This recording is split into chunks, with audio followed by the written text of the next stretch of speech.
አማርኛ በኦሮምኛ ተጽፏል ማለት ነው። ቀጥል ሌሎቹን ካሉ ሐመረ ተዋህዶ ቅጥፈት በእስልምና እውነት ሲገለጽ ይላል። እንግዲህ የጻፊው ደግሞ ሐሰን ታጁ ነው። ሐሰን ታጁ የታወቀ ነው፣ ታውቁታላችሁ። ሐሰንን ክፍል 1 ነው። በኦርቶዶክስ ተዋህዶ ቤተክርስቲያን በሰንበት ትምህርት ቤቶች ማደራጃ መምሪያ ማህበረ ቅዱሳን እየተዘጋጀ የሚወጣው ሐመረ ተዋህዶ የተሰኘ መጽሔት በቁርአን ላይ ለሰነዘራቸው ሂሶች የተሰጠ ምላሽ ነው ይላል። በሐሰን ታጁ የተሰጠ ነው፣ እነሱ ያዘጋጁት ነው ማለት ነው። ያንን ሁላ መጽሐፍ ጽፈው ለዛ ሁሉ መጽሐፍ አንዲት መስመር ስትጻፍ ዋይ ዋይ የተባለበት ነው ማለት ነው። ቀጥል ሌሎቹንም ማየት እንችላለን። እነዚህ የምታያቸው መጽሔቶች፣ እነዚህ የምታያቸው መጽሐፍቶች፣ እነዚህ የምታያቸው ብሮሸሮች፣ ሲዲዎች፣ ቪሲዲዎች በአጠቃላይ ማለት ይቻላል እስልምናውን በተመለከተ ክርስትናው ላይ የተጻፉ ነገሮች ማለት ነው። ሰባኪዎቻቸው ደግሞ እንመለከተዋለን። ሰባኪዎቻቸውንም እናያለን። እዚህ ላይ የመጽሐፍ ቅዱስ መበረዝና እስላማዊ እይታው ይላል። እውን እስልምና ቀደምት መለኮታዊ መጻሕፍት መበረዛቸውን አያስተምርምን እያለ ጥያቄ ይሰጣል። ያህያ ኢብኑ ኑህ የተባለ የነሱ ሰው ያዘጋጀውና የጻፈው ነው ማለት ነው። ይህም ብቻ አይደለም። እዚህ ጋር የነሱ ሰባኪ አለ። ሰባኪው የሚናገረው ወደ በኋላ እንመጣበታለን። ቴክኒሻኑ ያዘጋጀና ስለ እስልምና የኢሳ ማንነት በእስልምና መጽሐፍ ቅዱስ ነቢዩ መሐመድ ማን ናቸው፣ ንስሐ፣ የመዳን መንገድ፣ ከዛ በኋላ ትቀጥልልኛለህ። እነዚህ ሁሉ እንግዲህ ክርስትናን ታርጌት አድርገው የጻፉ ናቸው፣ በእስላሞቹ ማለት ነው። መሐመድ ጀማል ሙክታር የሚባል ሰው ደግሞ ዶክተር መርሲ ስኳይ ነው የሚባለውን ሞሪስ ቡካይ የሚባለው የጻፈውን መጽሐፍ ቅዱስ ቁርአንና ሳይንስ ቅዱሳት መጽሐፍት በሳይንሳዊ መነጽር ሲመረመሩ ብሎ የጻፈው ነው። ትርጉሙን የሰራው መሐመድ ጀማል ሙክታር የሚባል ነው። ሌሎችም ጊዜ ወስደው ሰዓት ወስደው ነው የሚጽፉት። መሸወድ እስከ መቼ የሚለው መጽሐፍ ደግሞ ክርስትና አታላይ፣ መጽሐፍ ቅዱስ አታላይ፣ ቅዱሳት መጻሕፍቶቻችን ሁላ አታላይ፣ እስልምና ብቻ ትክክለኛ እንደሆነ፣ ቁርአን ብቻ ትክክለኛ እንደሆነ የሚናገር ነው ማለት ነው። ይቀጥላሉ። 100 በላይ የመጽሐፍ ቅዱስ ግጭቶች ከመጠነኛ ማብራሪያ ጋር ያህያ ኢብኑ ኑህ የሚባል ሰው ነው ያዘጋጀው። እነዚህ ሁሉ እንግዲህ ከኦሪት ዘፍጥረት እስከ ራዕየ ዮሐንስ ያሉትን ጥቅሶች አንስቶ ይሄ ትክክል አይደለም፣ ይሄ እዚህ ጋር ያልተማረውን በጸሎት የሚነበበውን ያልገባውን ነገር እሱ እንደገባው ቁርአን ላይ ተቀምጦ እስልምና ላይ ተቀምጦ መጽሐፍ ቅዱስን እንደ ፊክሽን መጽሐፍ ገልጦና አንቦ 100 በላይ ግጭቶች አሉ ብሎ ያመጣው ነው ማለት ነው። ማብራሪያ ሁላ ሰጥቶ ማለት ነው። በአማርኛ ነው። እናመዛዝን፣ እውነትን ሳትፈርድ ለእውነት እንመስክር በሚል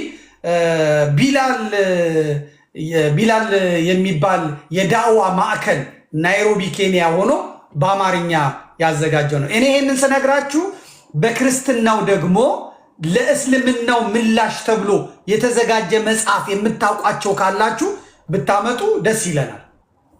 ኢነርጂያቸው ኢንቨስት አድርገው ጊዜያቸውን፣ ገንዘባቸውን አስተባብረው እነሱ ይህን ይጽፋሉ። ቀጥል ቴክኒሽያን ቀጥልልኝ። ይሄ ብቻ አይደለም፣ የተደበቀ እውነት በሚል ይሄንን እውነት ቀረብ አድርግልኝ። ይሄንንም እናነበዋለን። 2:46 እነዚያ መጽሐፍት የሰጠናቸው ወንዶች ልጆቻቸውን እንደማያውቁ ያውቁታል፣ ከእነርሱም ለማያውቁ ሲሆኑ እውነቱን ይደብቃሉ ብሎ ቁርአን እኛን እውነት ደባቂዎች አድርጎ፣ ተውራት የሚሉት ኦሪትን ነው፣ ኤንጅልስ የሚሉት ደግሞ እንግዲህ መልአኩን ይሁን ወንጌልን ይሁን አላውቅም፣ ስለተወዳጁ ነቢያችን መምጣት ምን ብለው ነበር? አዎ ብሉይ ኪዳንና አዲስ ኪዳን፣ ወንጌልና ኦሪት ስለ ነቢዩ መሐመድ መምጣት ምን ብለው ነበር ብሎ መጽሐፍ ቅዱስ የመሐመድን መምጣት ምስክርነት ሰጥቷል ብሎ ነው። በጣም እጅግ አድርጌ አመሰግናለሁ። ለዚህ ወንድም አንበሳ አላውቅም፣ መጨረሻ ላይ አመሰግናለሁ። እፎይ በጣም ደስ ብሎኛል። የሚያደርጉልህ ነገር የሚገልጹልህ ፍቅር ከዚህም በኋላ ደግሞ መቸገርም ስለሌለባችሁ መቸገርም የለባችሁም፣ መጠማት የለባችሁም፣ መራብ የለባችሁም፣ መሳቀቅም የለባችሁም። ይሄን እውነት ዓለም እንዲያውቀው ነው ይሄን መርሃ ግብር ያዘጋጀሁት። ይሄ ብቻ አይደለም እንግዲህ ከኛ ብዙ መጻሕፍት ደራሲያን አሉ፣ መጽሐፍ የሚሸጡ አሉ። ሁሉም ምላሽ የሚሰጡት ለጴንጤ ነው ለፕሮቴስታንቱ ዓለም እንጂ ለእስልምናው የሚሰጡ ሊቃውንት አልገጠሙንም። ከነ አባ ኪዳነ ማርያም ከነማ ውጪ ማለት ነው። አንድ ሰው ሞክሮ ነበር፣ ያሬድ ይባላል፣ ዲያቆን ያሬድ ይባላል። ሞክሮ ነበር። በኋላ ላይ ግን ገብረ እግዚአብሔር የሚል ስም ፈልገውት ነበር፣ በጣም ፈልገውት ነበረ። ገብረ እግዚአብሔር በሚል ስም ነው ያወጣው። በኋላ ላይ ግን አሁን ደግሞ የፕሮቴስታንት ፓስተር ሆኖ ስለ ኢየሩሳሌም ስለ አይሁዶች ጠበቃ ሆኖ ይከራከራል። ያሬድ አጭሯን ሰባኪ ታውቋት እንደሆነ ማለት ነው። ገብረ እግዚአብሔር እሱ ነው። እስልምናና ክርስትና ንጽጽራዊ አቀራረብ ይላል። ዶክተር ሙሐመድ አሊ አልሁሊ ናቸው ያቀረቡት፣ በአማርኛ ነው። ትቀጥለዋለህ። ቀጥል። ማየት አለብን፣ መስማት አለባቸው። አምላክ በእውነት ሰው ሆኗል እንዴ ብሎ ቼዎን ኡስታስ የሚባል ተጨንቆ የአምላክ ሰው መሆን በጣም አስጨንቆት እንደምታዩት ቼዎን ኡስታስ የጻፈውን የኛዎቹ ደግሞ ተርጉመውታል። ለሁሉም ጸጋው አላህ ሱብሃንአላህ። እስቲ አምጣልኝ ወደዚህ ቀርብ አድርግልኝ። ለሁሉ መግቢያ የሚለውን ማለት ነው። ለሁሉም ጸጋው አላህ ሱብሃንአላህ ተላማቱ ጌታ ምስጋና ይግባውና ቁርአን 1:2 በአላህ ፈቃድ ይህን ጽሑፍ እንድጽፍ ያነሳሳኝ ሌሎች ሃይማኖቶች ከእስልምና የሚለዩበትና ትልቁና የመጀመሪያው ነጥብ አምላክ በሰው መልክ ወይም በፍጡራን ውስጥ ተወልዷል የሚለው ጥቅስ ነው። ስለዚህ ዲድ ጎድ ቢከም ማን የሚለውን የዶክተር ቢላል ፊሊፕስን መጽሐፍት መሰረት አድርጌ ትንሽ እንኳን ቢሆን ለእውነት ፈላጊዎች መንገድ ተወዘን አቅርቤላችኋለሁ። ከሞላ ጎደል በገለልተኝነትና ውሳኔውን ለአንባቢ በመተው እንደጻፍኩ አምናለሁ። ይህን ጽሑፍ ከሽያጭ ውጭ ያለኔ ፈቃድ ማሳተምም ሆነ ማሰራጨት ይቻላል። አላህን በልፋቱ ልክ ሳይሆን በሙያዬ ልክ እንደሚነዳኝ ጠይቀዋለሁ። እህት ወንድሞቼ በዱዓ እንዳትረሱኝ አደራላችኋለሁ። የአላህ ሰላምና እዝነት ቅኑን መንገድ ለተከተሉት ሁሉ ይሁን። መጽሐፌን በትኑት ብታሰራጩትም ችግር የለም ብሎ የጻፈው ነው ማለት ነው። እንቀጥላለን እስኪ ደክማችሁ ድረስ ማለት ነው። ኧረ በቃን እስክትሉ ድረስ እንግዲህ እነዚህን ሁሉ እናይና ይሄ ብቻ አይበቃም በማለት መጻሕፍትን ብቻ መናገር አይበቃም በማለት የነሱ ታዋቂ ሰባኪ የነሱ ታዋቂ ተናጋሪ መጥቶ ደግሞ ርዕስ ይዞ ይሰብካል። ኢየሱስ ክርስቶስ አምላክ ነው ብሎ ደግሞ ይሰብካል ማለት ነው። ይሄ የምታዩት የነሱ ሰባኪያቸው ነው። ማን ነው ስሙ? እፎይ አይደለም፣ አቡ ሃይደር ይባላል። ሳዲቅ ይባላል። ኡስታዝ አቡ ሃይደር ነው። እንግዲህ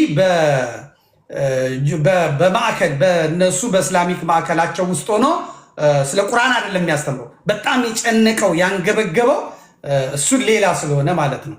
እሺ ቀጥል። ስሙ ትንሽ ቋንቋ ኢየሱስ አምላክ አለኝ ብሎ ይናገራል።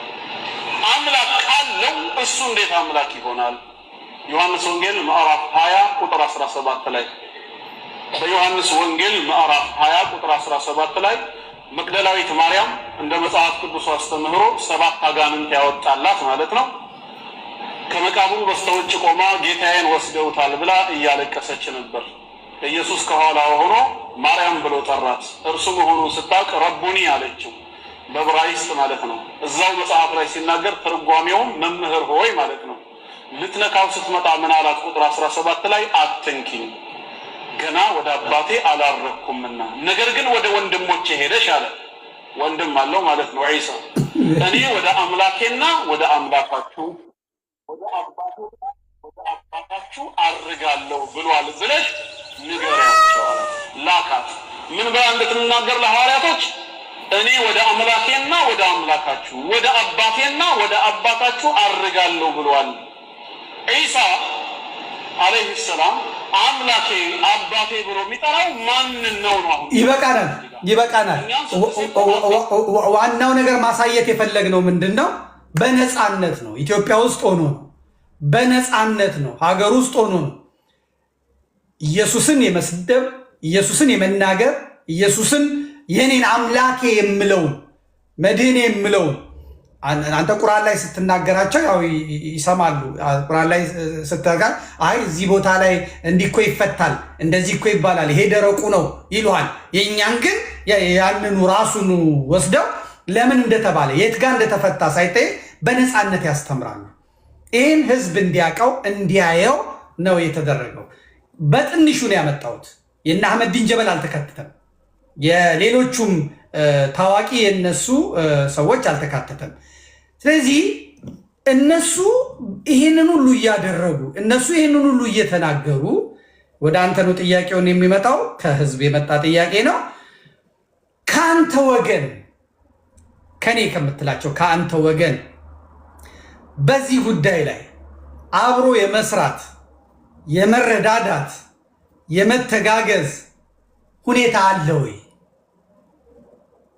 በዚህ መልኩ በጽሁፍ የሰጡትን በጽሁፍ የመመለስ በቪዲዮ የሰጡትን በቪዲዮ የመመለስ ዝግጁነትና ፈቃደኝነት አለ ወይ? ካለ 1 2 3 ተጨባጭ ነገሮችን ማሳያ ብትሰጠን። ከሌለስ ምንድነው መደረግ ያለበት? እነሱ ይጻፉ፣ እኛ ዝም እንበል? ምላሽህን እንጠብቃለን።